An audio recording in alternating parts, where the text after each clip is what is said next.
Yeah, essentially, what percentage of internet is spent on Twitter? Is there a number to it? On X? Well, so we have like about 600 million monthly users. Although it can spike up if there's some major event in the world, it can get up to, I don't know, 800 million or a billion if there's some major event in the world. So there's, I don't know, 250 to 300 million per week type of thing. It's a pretty decent number, and it tends to be readers, people that read words. So. Do you think that'll change? Yeah, I mean, there's certainly a lot of video on the X system, but at this point, increasing amounts of video. But I think where the X network is strongest is among people who think a lot and read a lot. So that's where it's going to be strongest, because we have words. and so among readers, writers, and thinkers, I think X is #1 in the world. As far as social media goes, the form factor, if you had to wager a guess for tomorrow, how much is text, how much is video? I've heard you speak about maybe voice and hearing being the next form of communication with AI. What happens to X in its true form? How does it evolve? Yeah, so I do think most interaction is going to be video in the future. Most interaction is going to be real-time video with AI. So real-time video comprehension, real-time video generation. That's going to be most of the load. And that's how it is for most of the internet right now. It's most of the internet is video. Text is a pretty small percentage, but the text tends to be higher value generally, or it's more densely compressed information, heading in, or had gone in a direction that had sort of more of a negative influence on the world. It was. I mean, of course, this depends on one's perspective. Some people will say, well, actually, they liked the way it was, and now they don't like it. But I think the fundamental by most people's standards in the world's ideology, because of where it was based in San Francisco. So, and they actually suspended a lot of people on the right. So from their perspective, even someone in the center would be far right. If you're far left, anyone in the center is far right, because it's just on the political spectrum. They're just as far left as you get in the United States and in San Francisco. So what I've tried to do is just restore it to be balanced and centrist. So there haven't been any left-wing voices that have been suspended or banned or de-amplified or anything like that. Now some of them have chosen to just go somewhere else.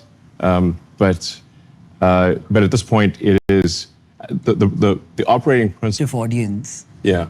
Even platforms like Instagram, they're not exactly like Twitter, but platforms across the board. If one had to rework social media and build something bottom up, what do you think would work for the world of tomorrow? Well, I don't think that much about social media, to be frank. I can mostly just want to have something where there's in the case of X, kind of a global town square, where people can say what they want to say with words, pictures, video, where there's a secure messaging system. We've recently added the ability to do audio and video calls. So you're really trying to bring those, which I think can be a little bit of brain rot, frankly. If you're just watching videos that just cause dopamine hits one after another, but lack substance, then I think those are not great. That's not a great way to spend time. But I do think that's actually what a lot of people are going to want to watch. So if you say like total internet usage, it's going to probably be optimizing for, neurotransmitter my goal is not to do that. I mean, Right. I guess I could do that if I wanted to, but I just want to really have a global platform that brings together, like I said, like becomes as close to sort of a collective consciousness of humanity as possible. And like, and one of the things that we've introduced, for example, is automatic translation. So because I think it would be great to bring together what people say in many different languages, but automatically translated for the recipient. So you have the collective consciousness, not just of say people in a particular language group, but you have the thoughts of people in every language group. And why is that important, Elon? Collective consciousness, to have one platform. I guess, why is that important?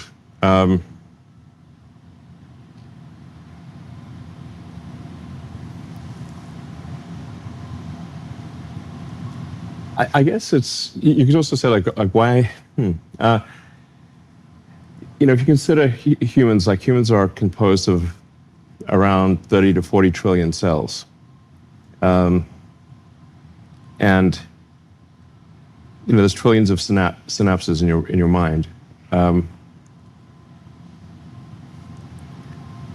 But there's not the why of it. I mean, I guess it's just so we can increase our understanding, increase our understanding of the universe. So I guess I had this sort of question about what's the meaning of life. Like why is anything important? Why are we here?